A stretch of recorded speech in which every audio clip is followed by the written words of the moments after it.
So you're probably used to normal spacers that go underneath a stem that look like that. And they come in different thicknesses, and you can add multiples.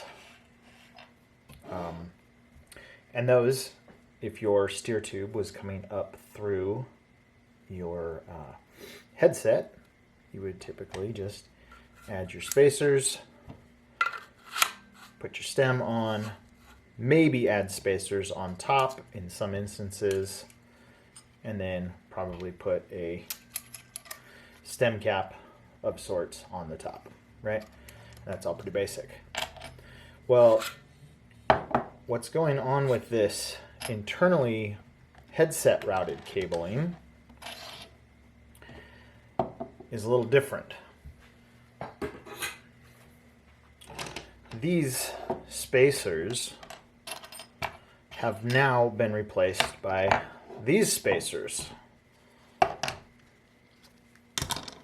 These big old things. And these come in different thicknesses, right? This one's really thick, this one's a little thinner, and then they get down to really thin, right? Probably the same height, stack height overall as this one, right? Those are the same stack height.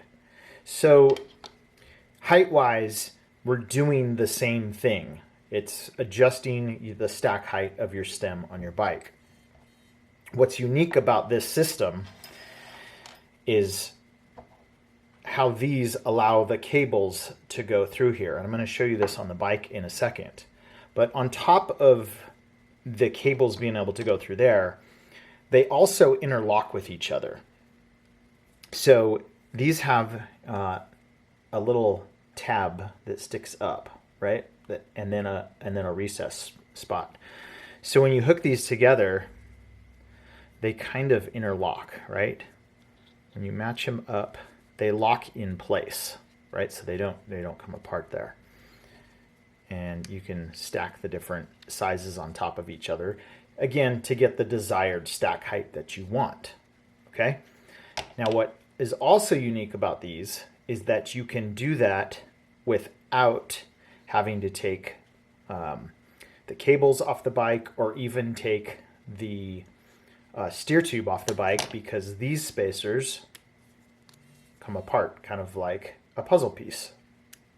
So you can take those apart, slide it onto your steer tube, put the other side in, and then stack them all back together. So you kind of just have to loosen everything up, and then you can put them all on.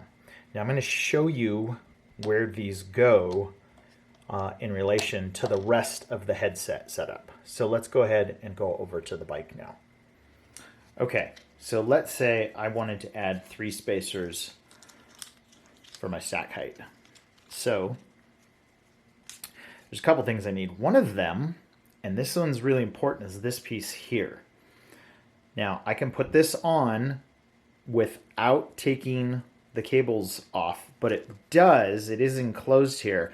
It does need to slide over the top of the steer tube, okay? But I don't have a steer tube installed at the moment, so I can lift this up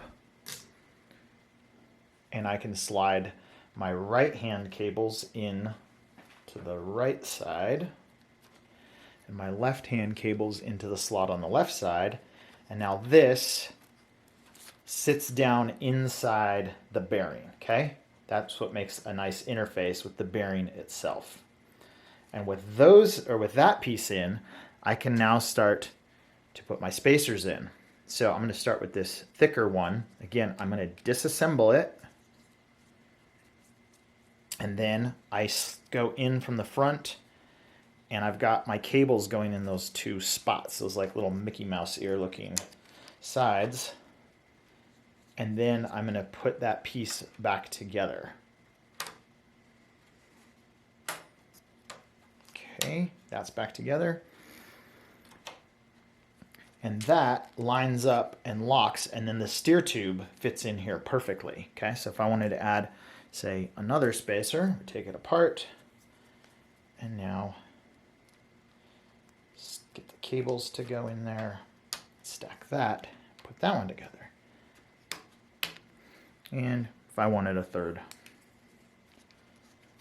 I can now add a third one, line it up.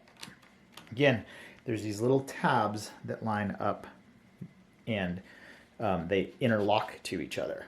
So now this little cover, this thing is really more about aesthetics, I think, than anything else. But it's got one of those little tabs underneath as well that goes in that little hole on the top of the spacer. There. Okay. Like that. Okay. So now my brake and my shifter cable would peel out the right front side. Okay. Next to the stem, I'll show you where the stem in a second, and the other two cables would peel out the left side. Okay. So the steer tubes would come up through the center. Stem would then slide in from the front over the top of the steer tube, just like normal. And these cables would peel off either direction. Okay. So that's the stack height. Now next, your stem would go, again, onto the steer tube, right? That would line up. Again, these cables would peel off to the sides, okay? Off to both sides. You would tighten your stem down with this top cap, which looks a little different than a normal top cap, but it's designed to fit perfectly with this particular stem, okay? I'll show you another angle of that in a moment. And then this back cover just snaps onto the back of this other cover. Okay, so that's tightened down, back cover's on, this piece is on, the cables are just tucking down in there. Again, this whole thing is really just about aesthetics. It's not serving any structural function. It's not part of the stem itself. The stem was just shaped to fit in here really well, right? So it's kind of a nice, tight, and integrated look. And you can see that top cover there. So that's how the whole headset and internal routing goes.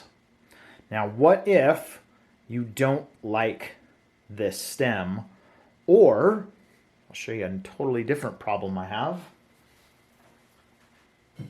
Despite the fact that their website, the Synchro Scott website, says that this fits any 31.8 mil handlebar, you will see that my 30 mil Renthal riser bar, in fact, I cannot get it on, right? And it's because this doesn't have a 4-bolt faceplate. This stem only has 2 clamps. So a smaller rise bar would probably slide through just fine, but I prefer a taller rise bar. So I have a 30 mil rise bar, and therefore I cannot use this stem if I want to use this bar. So let me show you what I did for a stem. Okay, so we know that this stock stem will fit in here, and it'll leave room on both sides for the cables. And that's because this stem kind of, it tapers down a bit at the bottom to leave room for those in there.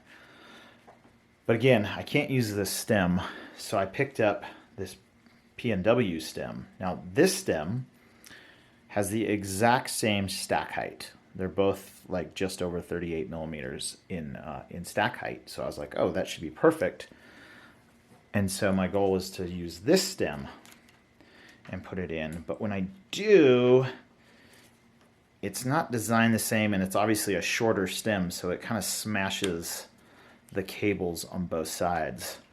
So this stem doesn't work well with this whole cable shroud thing.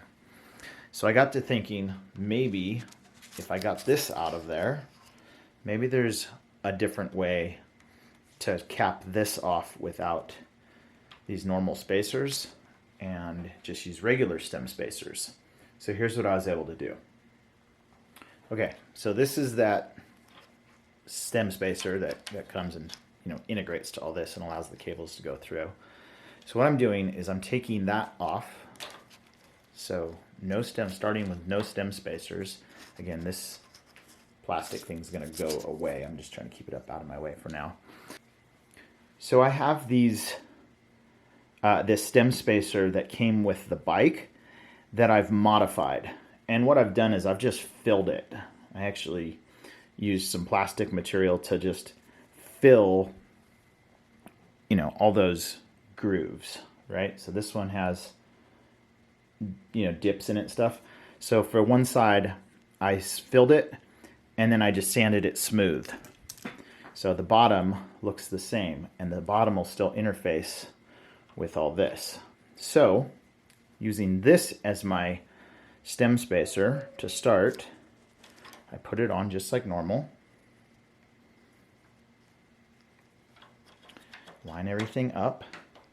Now I have a, make sure my headset's lined up. There we go. I have a set of uppers I'm going to use just for demonstration here. I'm going to slide this up and get it through the bearing and through the spacer and everything. Okay, so that's up in place now. So you can see I now have basically a flat surface here with the two spots on either side for my cables to drop down into.